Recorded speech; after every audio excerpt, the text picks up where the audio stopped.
आपणही बघितलेले आहे की ज्या प्रकारे जेव्हा इलेक्शन जवळ येत होती, मलाही माहित होतं की अशा प्रकारचा पुन्हा ते मुद्दा काढण्यात येईल. पण लोक खूप हुशार झालेले आहेत, त्यांच्याकडे सोशल मीडिया आहे आणि त्या सोशल मीडियामध्ये ते सगळं बघत आहे की लोकसभामध्ये या माणसांनी कोणकोणते मुद्दे उपस्थित केलेले आहे, रस्त्यावर कशा प्रकारचे कोणकोणते आंदोलनं केलेले आहे, विकासाचे कोणकोणते कामं केलेले आहे, हे सोशल मीडियावर सगळ्या लोकांना बघायला मिळतात.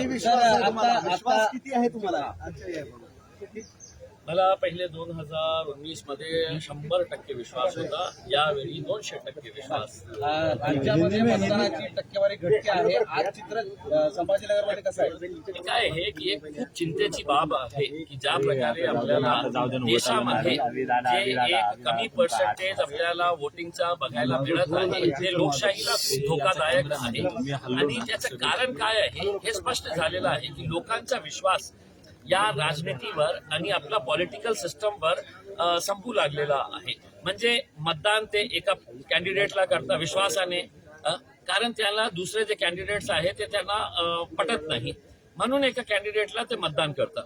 निवडून आल्यानंतर ते पैसे घेतो किंवा कोणत्या लालसामुळे ते दुसऱ्या पक्षामध्ये जातो. म्हणजे लाखो जे मतदार आहेत त्यांचा धोका करण्याचं हे काम करतं.